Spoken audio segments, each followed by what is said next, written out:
오늘 예배 시작하기 전에 너무나 큰 은혜와 도전을 저는 지금 이렇게 부끄러우실까봐 얼굴을 못 보고 저는 이렇게 보는데 왜 자꾸 띄엄띄엄 읽으시나 하고 봤는데 정말 성경 암송이시네요.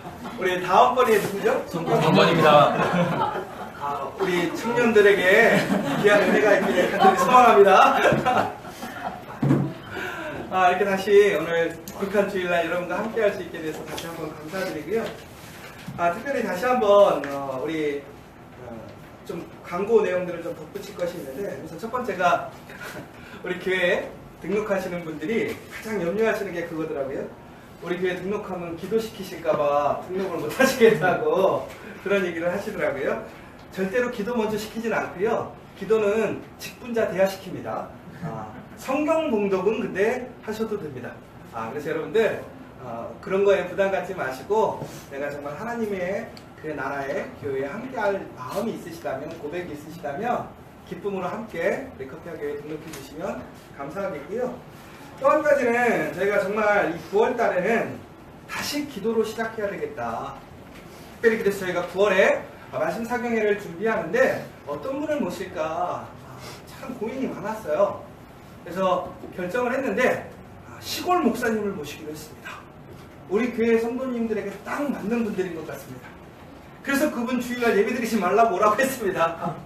그랬더니 교회분들하고 상의하시고 연락 주신다고 했는데 아침에 연락이 와서 제가 좀 이따 재직들과 다시 정확하게 결정을 해서 알려드리도록 하겠는데, 말일경쯤에 하는 것이 가장 좋지 않을까. 왜냐하면 저희가 원래는 9월 첫째 주에 말씀 사경회를 하려고 했는데, 그냥 단순히 사경회를 하는 것이 중요한 것이 아니라 우리가 그것을 소망하고 기도하고 정말 그것을 위해서 우리가 정말 준비하는 시간들이 좀 필요하지 않겠는가.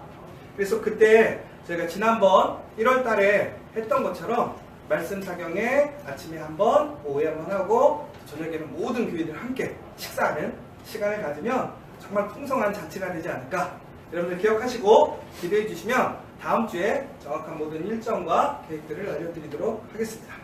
그리고 또 한 가지, 정말 저희 교육부서 우리 어린이 교회부터 우리 청소년, 청년들 정말 다음 세대의 비전이 있어야 돼요. 우리 커피와 교회가 정말 우리 자녀들이 믿음의 세대로 세워진다면 우리 커피와 교회는 정말 사명을 다한 거예요. 그래서 우리가 우리 자녀들을 위해서, 믿음의 세대들을 위해서 다시 한번 기도해 주시고, 그래서 정말 오늘 감사한 거는 우리 남전도의 아버지들이 오늘 막 역할이 사탄, 또 뭐예요? 그런 역할로 연극을 도와주신대요. 그래서 제가 너무 깜짝 놀랐어요. 이것처럼 우리 모든 분들이 정말 어린이 교회나 청소년 교회 구안되는 것이 아니라 우리 믿음의 자녀들을 위해서 도와주시고 기도해 주신다면 정말 우리가 믿음의 공동체가 되지 않을까 생각되어지고요. 특별히 또 한 가지는 정말 우리 이영욱 목사님 위해서 다시 한번 좀 기도해 주시면 좋겠는데, 오늘은 이제 부산에 일이 있으셔서 잠깐 내려가셨는데, 이영욱 목사님께서 이제 내년에 이제 퇴임을 하시죠. 학교 이제 정년퇴직을 하시는데, 그러시면서 많은 기도의 제목이 있어요. 사역에 대한 부분들, 또한 어디에 머물러야 되는지, 여러 가지 문제들이 많으신데, 특별히 우리 커피와 교회 창립의 멤버로서 또 지금까지 헌신하시고 함께 해주셨는데, 저희가 같이 일합시다 이렇게 하면 너무나 좋겠죠. 하나님의 뜻이면 또 그렇게 될 수도 있겠지만, 정말 여러분들이 이영욱 목사님을 통해서 하나님 또한 제2의 인생, 제2의 사역을 잘 준비하실 수 있도록 함께 기도해 주시고 또 준비해 주시면 너무나 감사하겠습니다. 그래서 여러분들 다시 한번 이렇게 기도해 주시고, 9월에는 특별히 우리의 기초를 다시 한번 세우는 말씀과 큐티 예배에 집중해서 다시 한번 뜨겁게 9월을 승리하는 여러분의 가정 되셨으면 감사하겠습니다. 오늘 말씀은 보상을 위한 열심인가? 라는 제목으로 말씀을 나눌 텐데요. 특별히 이제 요한복음 2장의 내용을 오늘 함께 나누려고 합니다. 오늘 이 본문의 내용을 잠깐 보시면 제일 먼저 나오는 것이 어떤 내용이냐면 바로 유대인의 6월절이 가까워서 예수님께서 예루살렘에 올라가셨다라고 나와 있습니다. 여러분들 재미있는 것이 이제 6월절, 그러면 다 아실 것 같죠? 근데 우리 교회에서 물어보면 아마 3분의 1은 모르실 것 같아요. 그래서 제가 다시 한번 설명을 드릴 텐데, 뭐 아시는 분들은 아시는 내용을 다시 한번 숙지한다 생각하시고 들어보시면 좋을 것 같아요. 이 6월절이라는 것은 여러분들, 우리 이스라엘 사람들이 애굽에 포로로 잡혀가서 하나님께서 애굽에서 이스라엘을 출애굽하시려고 하는 그 출애굽기의 내용 중에 나오는 이야기입니다. 근데 그 출애굽기에서 그 애굽의 왕 바로가 이스라엘 사람들을 하나님의 말씀대로 보내주지 않으려고 하니까 모세가 그 바로 왕에게 찾아가서 그 하나님의 메시지를 전하는데 자꾸 안 들으니까 하나님께서 결국에는 10가지의 재앙을 내리시게 됩니다. 그런데 그 10가지 재앙 가운데서도 바로가 완악한 마음으로 이스라엘 사람들을 보내지 않습니다. 하나님의 징계가 임하면 보내주겠다고 하다가 하나님이 징계를 풀면 마음이 바뀌고, 그래서 다시 또 하나님께서 더 강력한 징계를 베푸십니다. 그래서 그것이 9번째까지 갔다가 마지막 10번째 심판이 뭐였냐면 모든 애굽의 장자들, 그 애굽에 살고 있는 모든 처음 태어난 것들은 다 죽게 하시는 하나님의 징계가 임하게 됩니다. 바로 그때 하나님께서는 6월절, 패스오버는 뭐냐면 뛰어넘다라는 이야기거든요. 이스라엘 사람들, 하나님의 말씀을 믿는 사람들에게는 그 피할 길을 주셨는데 그것이 무엇이었냐면 바로 양의 피를 문지방에 바르게 한 것입니다. 그래서 이것은 이스라엘 사람뿐만이 아니라 애굽 사람이든지 이스라엘 사람이든지 누구든지 애굽에 사는 모든 사람들 중에 하나님의 말씀을 듣고 순종하는 사람들에게는 그 심판에서 벗어나게끔 하시는 하나님의 은혜의 통로였습니다. 그래서 대부분의 유대인들은 이 6월절을 통해서 그 문지방에 양의 피를 바르게 되고요. 또 몇몇 이집트인, 그러니까 애굽 사람들 또한 문지방에 바르게 됩니다. 종국에는 어떻게 되냐면 바로 그 사건을 통해서 모든 애굽 사람들의 장자들이 죽는데 하나님 말씀에 순종해서 문지방에 피를 바른 이스라엘 사람들 혹은 순종했던 사람들은 그 심판을 벗어나게 됩니다. 그리고 종국에는 어떻게 되냐면 이스라엘 사람들이 이 10번째 이 6월절을 통해서 해방을 얻고 애굽에서 이제 출애굽을 해서 하나님의 약속의 땅인 가나안으로 나가게 되는 사건, 이것이 바로 6월절이라는 것이죠. 그래서 유대인들에게 이 6월절은 바로 그 나라의 시작이에요. 하나님의 역사고 하나님의 은혜이고 하나님의 증거라는 거죠. 그래서 중국에는 우리나라의 명절처럼 이스라엘에서는 이 6월절을 가장 중요한 3대 절기 중에 하나로서 이야기하고 있고 모든 온 가족들이 그것을 지키려고 힘씁니다. 그래서 이제 6월절이라는 날이 다가오면 이스라엘 사람들은 온 가족들이 모여서 그 양을 잡고 그 다음에 6월절 식사를 하게 되는데 결국은 어떤 거냐면 우리가 이제 어떤 명제를 우리가 제사를 지내면서 우리는 예전에는 우리 조상들의 은덕, 조상들의 공적을 기리는 일들을 했었잖아요. 그와 마찬가지로 이 6월절 식사를 통해서 이스라엘 사람들은 그들의 시작이 어땠고 그들의 삶에 하나님이 누구신가를 기억하는 가장 중요한 일들로 이제 하게 되었던 거죠. 그런데 이것이 이 6월절 식사라는 것이 또 6월절 행사라는 것이 이제 성막이 있을 때는 모든 사람들이 성막을 중심으로 또 지파로 나눠지게 된 다음에는 이제 그 지파 중심으로 사람들이 모여서 했다가 이제 다윗과 솔로몬을 거쳐서 이제 성전이 세워지잖아요. 그러다 보니까 이 성전 중심으로 모든 제사와 모든 행사들이 집중하게 된 겁니다. 그러니까 이 하나님께 드리던 6월절 행사가 전체적으로 드리다가 이것이 어떻게 되냐면 다시 분산이 됐다가 다시 중앙으로 모이게 되는 행사가 되었습니다. 자, 그런데 여기서 이제 문제가 생기는 겁니다. 어떤 문제가 생겼느냐? 오늘 유대인의 6월절이 가까운지라, 자, 왜 유대인의 6월절이라고 했을까? 여기서는 지금 보시면 이 요한복음을 쓰고 있는 요한과 혹은 예수님의 관점에서 봤을 때 그리스도인들 그리고 유대인들이 지금 어떻게 됐죠? 나눠져 있습니다. 그러면 오늘 왜 유대인들의 유월절에 대해서 얘기를 하느냐? 그러면 기독교인들은 유월절을, 예수님을 따르는 사람들은 유월절을 지키지 않느냐? 그렇지 않습니다. 그런데 유대인들이 지키고 있는 이 유월절에 문제가 있다는 거예요. 어떤 문제냐? 구조적인 문제가 생겼습니다. 방금 제가 말씀드린 것처럼 이제 온 나라에서 유월절이 되면 순례객들이 옵니다. 거기다 디아스포라 유대인. 무슨 얘기냐면 바로 이스라엘 밖에 있는 유대인들마저도 이 유월절이 되면 많은 나라에서 이 날을 기억하고 기념하기 위해서 오는 거예요. 우리가 신한 얘기로 이슬람 사람들이 어떤 기간에? 라마단에 모이잖아요. 그 수많은 사람들이 와서 막 사람들 죽고 막 하는 거 뉴스에 나오죠. 그와 마찬가지 사건들이 일어나는 거예요. 이 6월절이 되면 전 세계에 있는 유대인들이 어떻게 하는 거예요? 그날을 기념하고 또한 그날의 행사에 참여하려고 사람들이 모여드는 겁니다. 그런데 여기서 되게 의미 있는 게 뭐냐면 이 6월절 식사에 사용되어지는 어린 양을 사용하는데 이 어린 양은 1년 된 순양을 사용합니다. 근데 1년 된 순양 중에서도 흠없는 가장 최상품, 특급의 상품을 사용합니다. 근데 여러분 보면 순양하고 암양하고 어떤 게 더 비쌀까요? 암양이 더 비쌀까요? 고기는 암양을 먹어야 된대요. 그게 더 맛있어요. 그런데 순양이 더 비싸다고 합니다. 왜? 순양이 숫자가 적대요. 왜? 시바지용으로만 쓰니까. 그러니까 결국은 이 순양은 어떠한 것? 아주 우수한 품종을 갖고 있는 소수의 그러니까 순양만 키우는 거예요.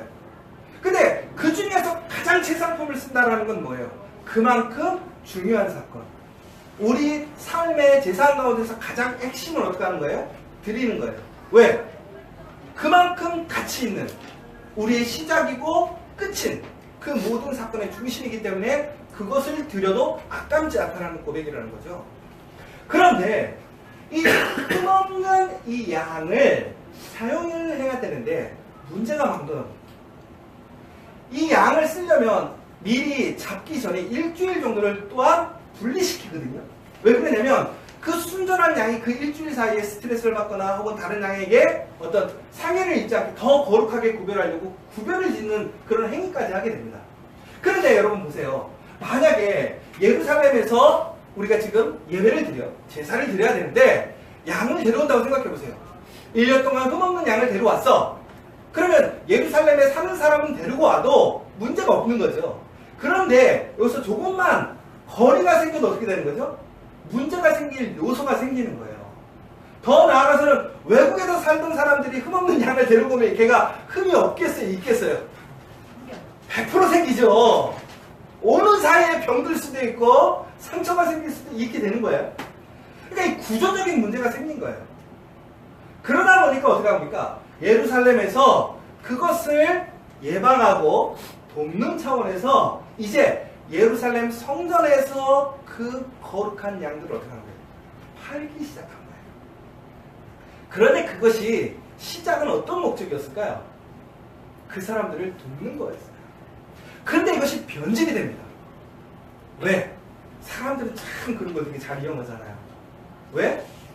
누구든지 와서 이 양을 사야 되는 거예요. 그런데 또 우리가 레위기를 통해서 보면 제사, 특별히 하나님 앞에 드리는 화목제 혹은 속건제, 속죄제를 드릴 때 우리가 드리는 제사의 종류가 많고 제물이 많은데 우리가 하나님께 드려야 될 때 양을 드릴 수 없는 사람들이 또 드릴 수 있는 게 뭡니까? 바로 비둘기예요. 비둘기도 드릴 수 없는 사람들은 뭘 드렸죠? 곡식을 드렸어요. 그러니까 하나님은 누구든지 예배에 참여할 수 있게 하셨어요. 누구든지 죄를 사함받고 하나님께 와서 예배할 수 있는 길을 여셨어요. 그래서 이 양이 아니더라도 비둘기가 됐든 이런 다양한 것을 통해서 하나님께 제사 드리고 예배 드릴 수 있는 길을 열어놓으셨는데 문제는 하여튼 가져온다는 것 자체가 문제가 생긴 거죠. 그러다 보니까 이 예루살렘에서 이 물건들을 취합해서 이제 팔기 시작했는데 그것의 이권이 어마어마하게 생기기 시작한 거예요. 한번 생각해 보세요. 그 수많은 사람들이 와서 동물들을 사야 되는데 여기서 이제 돈을 좀 벌만한 사람들은 이거를 놓치면 안 겠다는 생각이 들겠죠? 그런데 여기서 잘못된 아주 불행한 사건들이 생깁니다. 어떤 사건이냐면 바로 제사장들이 결국에는 그 사람들이 가지고 온 재물을 이것이 쓸 수 있는지 없는지를 평가하는 사람들이 누구였냐면 제사장들이었어요.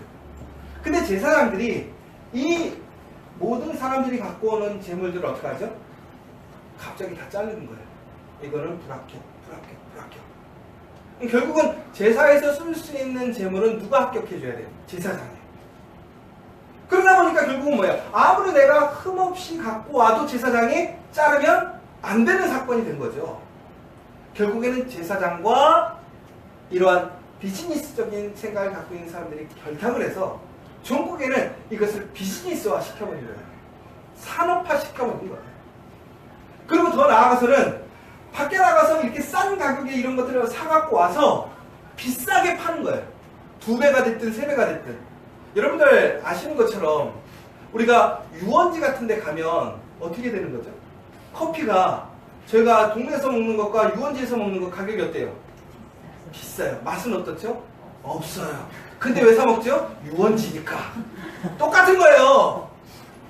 하나님께 예배를 드려야 되는데 좋은 거 나쁜 거 조건이 없는 거예요. 무조건 그걸 써야 되는 거니까. 그러니까 얼마나 이 사람들이 노다지겠어요. 그러니까 결국은 어떻게 변질되었냐면 이게 뭐냐면 여러분 벚꽃축제인데요. 잘 안 보이실 수도 있는데 벚꽃축제, 벚꽃보다 더 많은 게 뭐냐면 음식점이에요. 지금 이게 바로 우리나라 지금 지방에 행사가 생기면 벌어지는 모습들이에요. 근데 결국은 이게 바로 어떻게 될까? 똑같이 되었던 거예요. 이 6월절을 기념하는 날 오히려 이것이 예배가 중심이 되는 것이 아니라 뭐가 중심이 되는 거예요?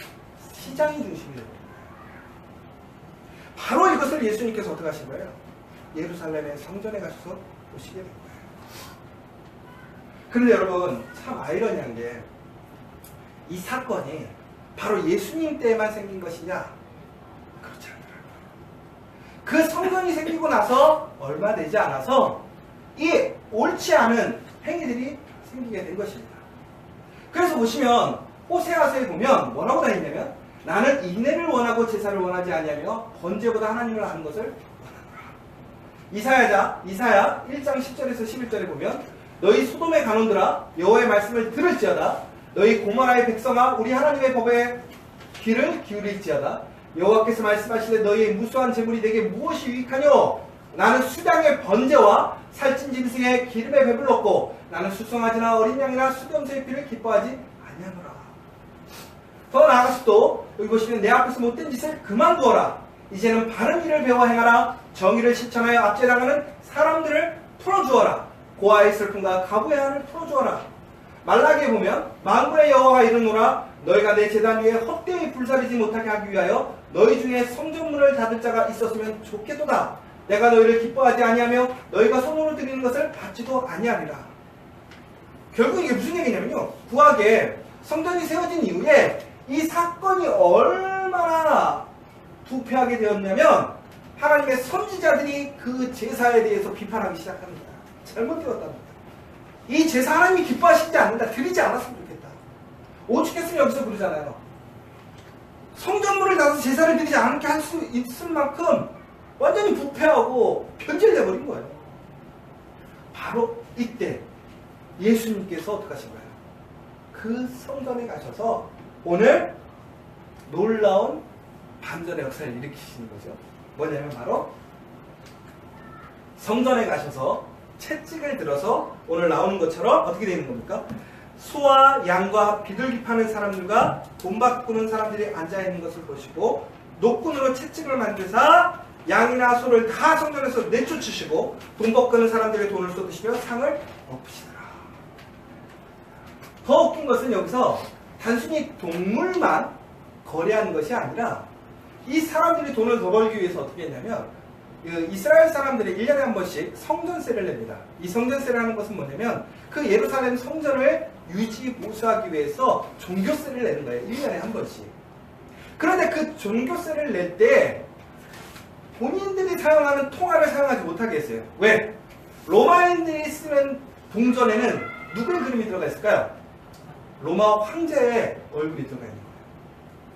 그러다 보니까 그 로마의 동전을 쓰면 어떻게 해야 돼요? 우상숭배라는 말로써 본인들이 아무것도 그려지 않는 고대의 동전, 자기들이 새롭게 유통할 수 있는 동전만 성전에서 사용할 수 있게 했습니다. 그럼 결국은 어떻게 되죠? 자기들이 갖고 있는 건 다 로마 돈인데 그 돈을 쓰려면 어떻게 해야 돼요? 돈을 바꿔야 돼요. 근데 돈을 바꿀 때 그냥 바꿔줄까요? 수수료를 받는 거예요. 어느 정도를 받았냐면 12%에서 20%. 많이 받을 때는 25%까지 받았대요. 이게 얼마나 황당한 일이에요. 그러니까 성전세를 내기 위해서 돈을 바꿔야 되고, 또 거기에 있는 동물을 사기 위해서 어떻게 해요? 로마 돈으로는 못 사는 거예요. 성전세를 통해서 돈을 한번 바꿔야 되고, 또 부풀어진 동물의 값을 어떻게 해요? 지불해야 되는 사건이 생기는 거죠. 그러면 이 사람들이 와서 이곳에서 제사를 지내는 것, 하나님께 예배를 하는 게 쉬운 일이에요, 어려운 일이에요? 너무나 어려운 일인 거죠. 더 나아가서는 하나님께 예배드려야 될 그 성전이 본질이 무엇으로 바뀐 거예요? 예배가 아니라 비즈니스로 바뀐 거예요. 그래서 결국에는 뭐라고 하신 거죠? 내 아버지의 집으로 장사하는 집을 만들지 말라 라고 얘기를 했었다는 거예요. 저는 오늘 이 얘기 가운데서 저희가 다시 한번 좀 생각해야 될 문제가 있는데, 첫 번째는 뭐냐, 우리는 과연 교회에 하나님께 예배드리는 이곳에 무엇을 위해 왔는가? 성전에 수많은 사람들이 앉아 있었어요. 여러분들도 오늘 이 자리에서 예배를 드리게 앉아 계십니다. 그럼 여러분들의 목적은 뭐예요? 정말 하나님께 예배하는 것이 목적이에요?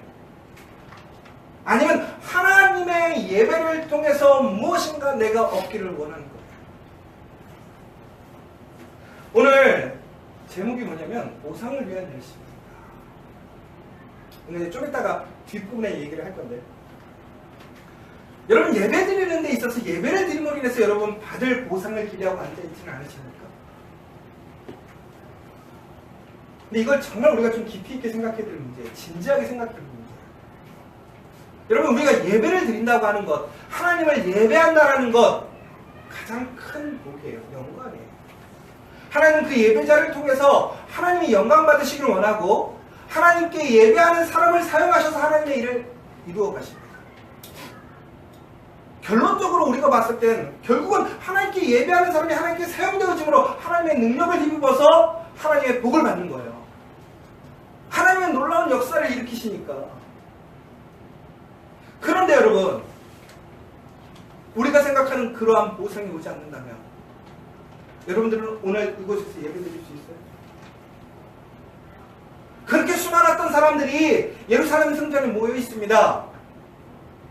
목적이 뭐예요? 6월절을 맞아서 하나님을 기억하는 거예요. 하나님의 은혜에 감사하기 위해 모여 있는 거예요. 근데 오히려 그곳에는 예배하는 사람보다 무슨 사람이 더 많은 거예요? 장사하는 사람이 더 많은 거예요. 그곳에서 더 많은 유익을 얻기 위해 모여 있는 사람들이 더 많은 거예요. 여러분, 정말 오늘 우리는 이 자리에 무엇을 하기 위해 앉아 있는 것입니다. 나에게 유익이 돼서 이 자리에 앉아 있는 것인지, 아니면 예배를 드리고 위해서 하나님이 주실 것을 기대하면서 앉아 있는 것인지, 아니면 정말 하나님께서 하나님이심을 고백하고 하나님을 신뢰하고 믿고 하나님의 그 은혜를 감사해서 예배 드리기 위해 있는 것인지, 우리는 오늘 다시 한번 우리 스스로를 돌아봐요. 종국에는 하나님께서 어떻게 하십니까? 오늘 예수님께서는 그가 채찍을 만들어서 그 사람들을 구별줘요. 진정으로 예배드리려고 하는 자와 그곳에서 장사하는 사람들을 구별지으시는 걸 보게 됩니다. 여러분, 예배드린다고 해서 다 하나님의 나라에 가는 거 아니라는 거 기억하셔야 돼요. 하나님께 감사하고 진정으로 예배하고자 하는 사람들만이 하나님의 집에서 진정으로 예배드릴 수 있는 날이 온 거예요. 오늘 우리가 왜 이 자리에 있는가를 다시 한번 생각해 봐야 돼요. 그리고 또 한 가지, 여러분, 우리가 하나님의 나라의 일을 위해서 하나님의 그 성전을 깨끗하기 위해서 예수님께서 채찍을 드셨어요. 이것은 하나님의 아들로서 당연히 그분이 감당해야 될 몫이었겠죠. 그런데 단순히 하나님의 아름다운 집, 하나님께서 영광 받으시기 위한 것만을 위한 것이었을까? 아니요. 종국에는 누구를 위한 거였어요? 그곳에 오는 사람들, 그곳에 장사하는 사람들을 위해서 그랬다는 거예요. 제가 아까 이 그림의 핵심이 뭐냐면, 여러분들 나중에 뭐 네이버나 이런 데 한번 찾아보세요. 성전 정화라고 한번 쳐보세요. 그럼 예수님께서 성전 정화를 총 3번 하셨는데, 오늘 이 요한복음에 나오는 것이 첫 번째 성전 정화의 사건입니다. 그리고 3번째 성전 정화를 하신 후에 예수님께서 십자가에 못 박혀 돌아가시는데, 성전 정화라는 이런 것들을 찾아보시면 이건 뭐 렘브란트의 그림이고 아주 되게 아주 유명하신 분들이 그리신 내용인데, 여기의 핵심을 보세요. 분명히 오늘 이 핵심은 뭐냐면, 성전에서 양과 혹은 동물, 비둘기를 파는 사건이 핵심이었는데, 그림에서 가장 많이 쫓겨나는 게 뭐죠? 사과예요, 사과. 여기서 오늘 본문에서 이야기할 때 동물을 사는 것에 대해서 비판하는 내용은 없어요. 동물을 파는 사건에 대해서 비판하고 있습니다. 그럼 결국 이건 무슨 얘기예요? 목적을 상실한 사람들, 그 사람들에 대해서 지금 징계하시고 이야기하십니다. 여러분, 여기서 지금 이 사람들이 쫓겨난다고 하는 것은 결국은 이 사람들을 아예 제거하시는 것이 아니라 이 사람들에게 무엇하는 거죠? 올바른 것을 가르치시기 위해 채찍을 드신 거예요. 자, 여러분은 하나님의 그 거룩한 것, 그 거룩함을 지키기 위해 채찍을 드실 수 있으십니까? 근데 그 채찍으로 인해서 어떻게 되냐면 여러분들에게 보상이 아닌 핍박이 올 수 있어요. 오늘 이제 마지막 부분에 얘기할 주의 전을 사모하는 열심이 어떻게 해요? 나를 삼키리라. 이 의미가 잘 생각하셔야 되는 게 좋은 얘기가 아니에요. 왜 그러냐면 주의 전을 사모하는 열심이 나를 삼키리라. 결국 이게 무슨 얘기냐면 내가 주의 일을 열심히 했더니 뭐예요? 나에게 핍박이 오더라. 불길이 오더라. 내가 하나님의 성전을 거룩하게 하고 잘못된 사람들에게 올바로 계도하기 위해 채찍을 들었더니 어떻게 되라는 거예요? 나에게 핍박이 오고 징계가 오고 결국에는 십자가에 달려 돌아가시게 되었다는 거예요. 그런데 여러분 채찍 드실 수 있겠어요? 저는 우리 성도님들에게 정말 최선의 것을 이야기하고 싶어요. 저러면 안 되는데? 근데 저도 얘기하기가 쉽지가 않아. 왜? 상처 입을까봐, 오해할까봐. 얼마 전에 이런 글을 하나 읽었어요. 어떤 분이 일을 하시다가 새끼손가락을 다쳤대요. 그러면 새끼손가락을 다치면 기본적으로 우리가 어떻게 하냐면 이 손을 어떻게 되죠? 안 쓰게 됩니다. 왜? 아프니까 보호해주는 거예요. 배려해주는 거예요. 그래서 물건을 들거나 가방을 들 때 어떻게 했냐면 항상 이 손가락을 내비두고 이 세 손가락과 엄지손가락만 이용해서 한 거예요. 가방을 들 때도 이렇게 들죠. 컵을 해서 음료수를 마실 때도 이렇게 드는 거예요. 짐을 들 때도 항상 이렇게 드는 거예요. 그러다 보니까 이제 어떻게 되냐면 이 자체가 어떻게 해요?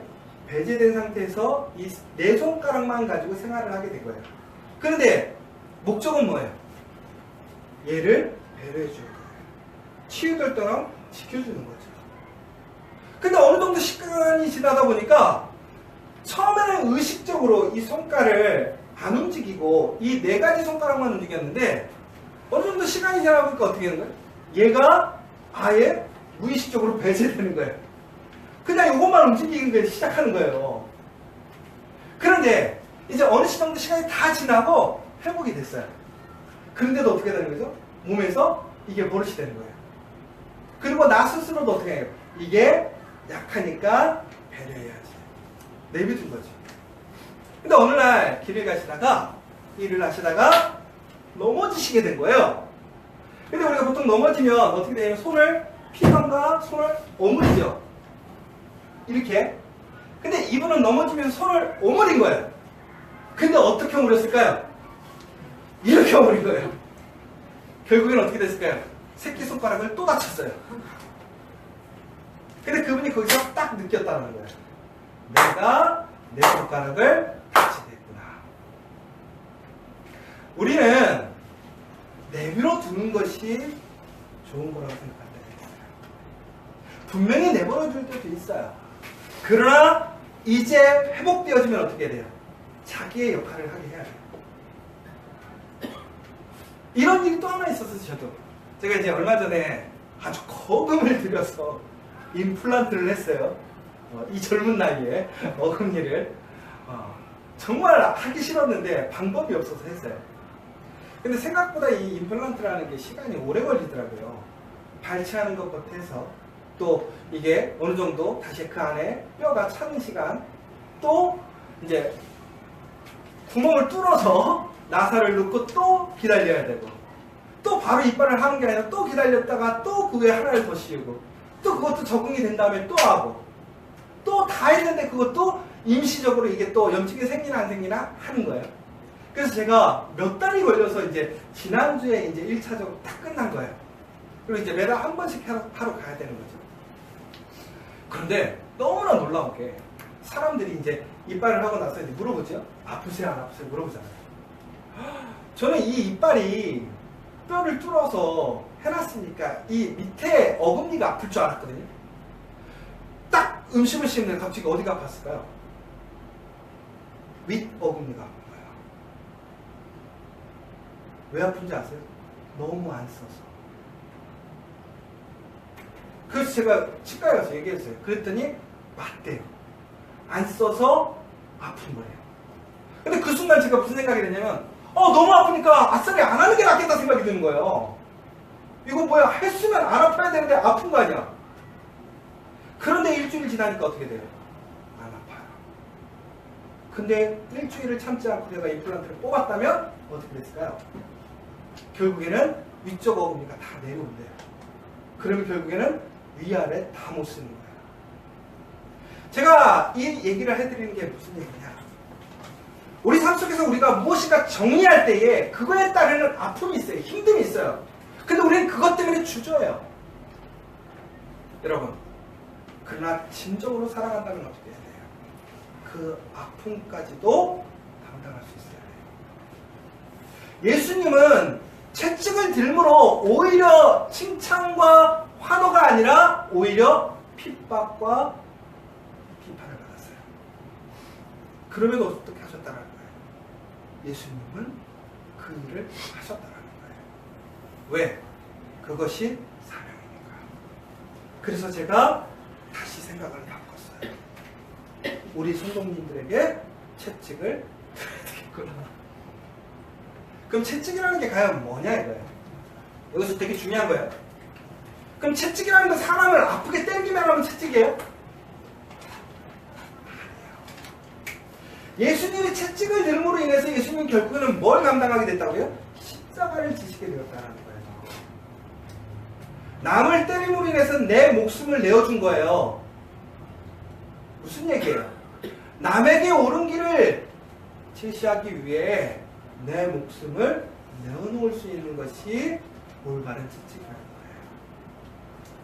단순하게 그 사람 잘못하고 실수하는 거 비판하고 징계하고 말씀으로 정죄하는 것이 아니라 그 사람이 옳은 길을 갈 수 있도록 내 목숨으로 그 사람에게 그 길을 갈 수 있도록 인도해 주는 것이 진정한 채찍이고 그리스도의 오름이라는 거예요. 여러분 그럴 자신 있으십니까? 이것이 정말 그리스도인이라는 거예요. 예수를 믿는 사람들의 모습이라는 거예요. 지난 수요일 날 이제 우리 노태복 전사님께서 설교하셨죠. 어떤 설교를 하셨냐면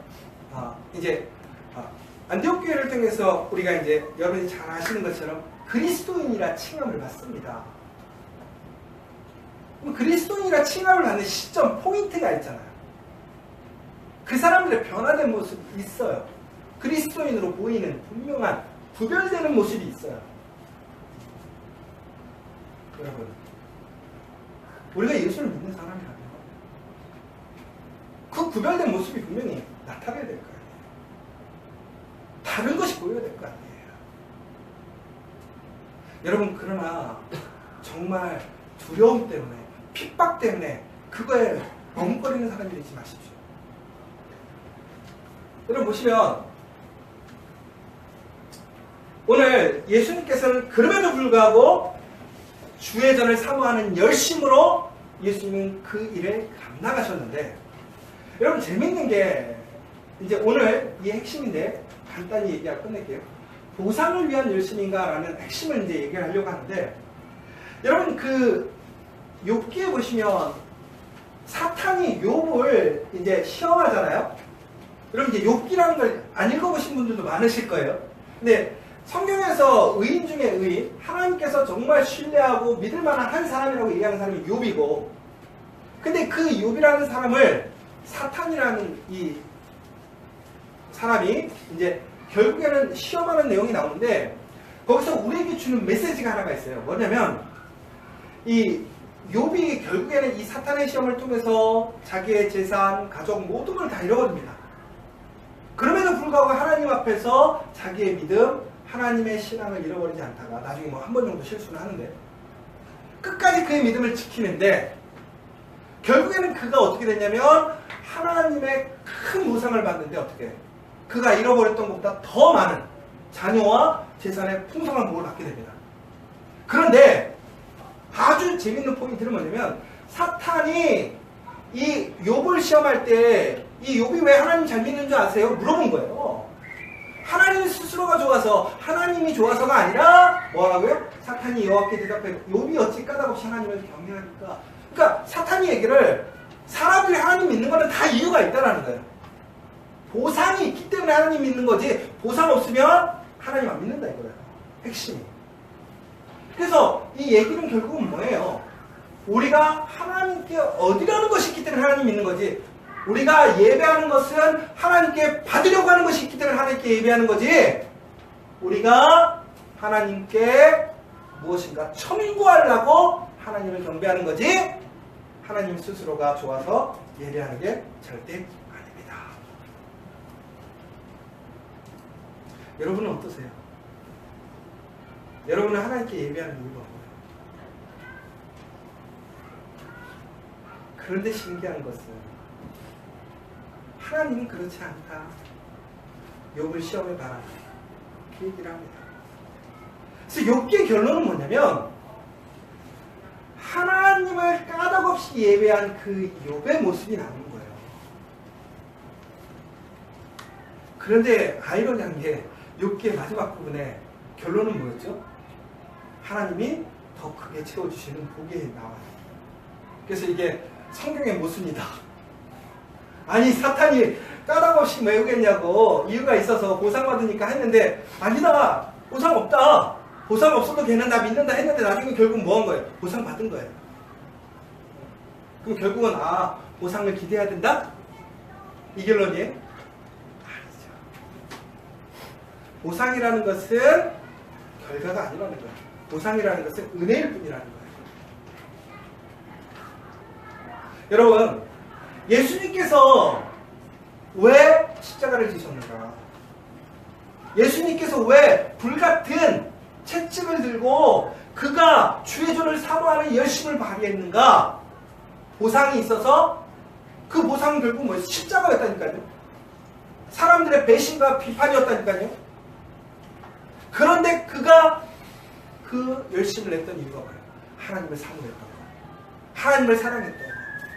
그러자 하나님께서는 어떻게 한 거예요? 그 독생자 예수를 3일 만에 부활시키신 거예요.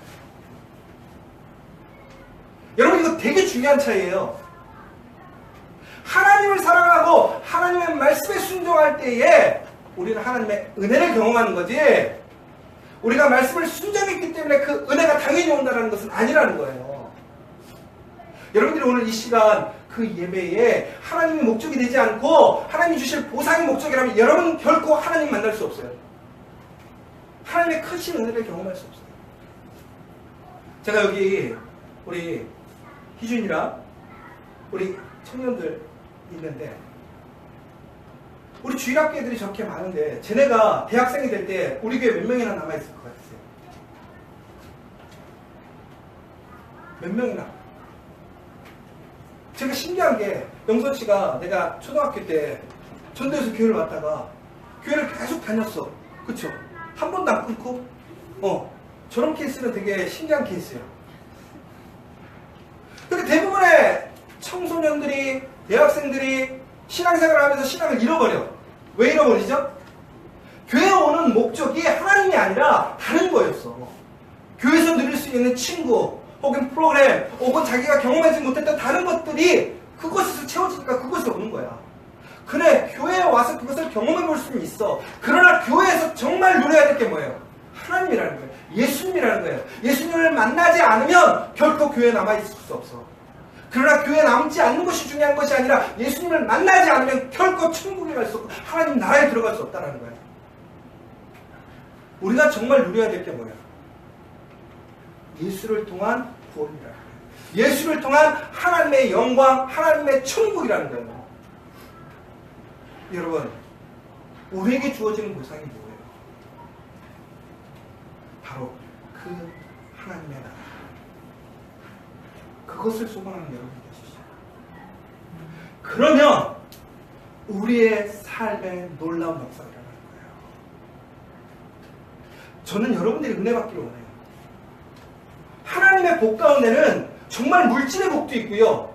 하나님의 복에는 정말 명예의 복도 있고요. 하나님의 복에는 장수의 복도 있고요. 복이 많아요. 그런데 여러분, 우스운 얘기로 하나님 앞에 성실하게 열정을 가지고 성실하게 사는 사람들이 복을 받았어요? 여러분, 선교사들, 순교자들, 여러분들 어떻게 생각했어요? 거룩하고 복 받은 사람들이죠. 맞죠? 조사해봤어요. 그들의 후손들을 조사해봤어요. 어떻게 되었을까요? 80%에서 90%가 완전히 쫄딱 망했어요. 힘들게 살아요. 우리나라 독립운동가 후손들하고 똑같아요. 무슨 보상이 있는 거예요? 그러나 세상에서 주어지지 않는 하나님의 나라는 분명히 그들에게 있어요. 결코 우리가 세상에서 얻는 복이 아닐지라도, 우리가 생각하는 복이 아닐지라도 우리에게는 결코 뺏어갈 수 없는 영원한 생명과 하나님의 나라와 하나님의 공의와 진리가 우리에게 주어진다는 사실을 기억하십시오. 여러분, 우리가 소망하는 것 무엇인가 생각해 보셔야 돼요. 정말 예수를 경험하시고 예수를 믿고 하나님을 경험하시는 여러분 계셔야 돼요. 바로 그때 그곳에 하나님의 역사, 하나님의 나라가 세워지는 거예요. 여러분의 가정이, 여러분의 직장이 바로 그렇게 변화될 때에 어떻게 되는 거예요?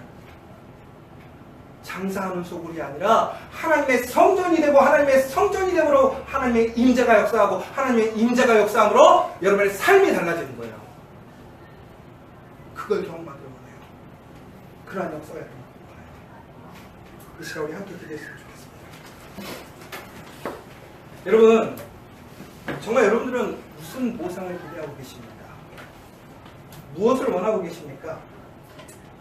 정말 우리가 이곳에서 바라고 소망해야 되는 것이 무엇입니까? 첫 번째, 여러분들의 신정으로 하나님께 예배하는 예배자가 될 수 있도록, 그 어떤 것도 다른 것도 아닌 오직 하나님, 그 하나님을 바라보고 하나님을 찬양하고 하나님을 소망하는 여러분들 되시기를 간절히 소망합니다. 또 한 가지는 여러분들이 정말 그 하나님 앞에 구별되어지고 정말 그 하나님의 거룩함을 구별하고 지켜갈 수 있는 그런 여러분들, 우리 커피와 교회, 더 나아가서 여러분의 가정, 여러분의 직장의 일터들이 되기를 소망합니다. 예수님께서 이렇게 얘기하셨습니다. 내 아버지 집으로 장사하는 집을 만들지 말라. 여러분의 몸이 성전입니다. 여러분의 가정이 성전입니다. 여러분 일하시는 그 직장이 성전입니다. 장사하는 소굴로, 도둑의 소굴로 만들지 마십시오. 그곳을 통해서 정말 예수 그리스도가 일으키시는 놀라운 생명의 역사, 부활의 역사, 희망의 역사 일어날 수 있는 곳으로 바꾸시기 바랍니다. 그러기 위해 정말 예수가 주인이고 하나님이 주인이셔야 됩니다. 우리 함께 기도해 주셨으면 좋겠습니다. 마지막으로 오늘 또 우리 어린이 교회 모든 우리 자녀들을 위해서 다시 한번 기도해 주시기 원합니다. 새 학기가 시작되었습니다. 그 자녀들과 우리 모든 믿음의 자녀들을 위해 하나님의 신실하신 은혜와 능력이 그들의 삶을 지키시고 인도해 주시기를 이 시간 우리 함께 기도해 주시면 좋겠습니다. 우리 함께 기도하도록 하겠습니다.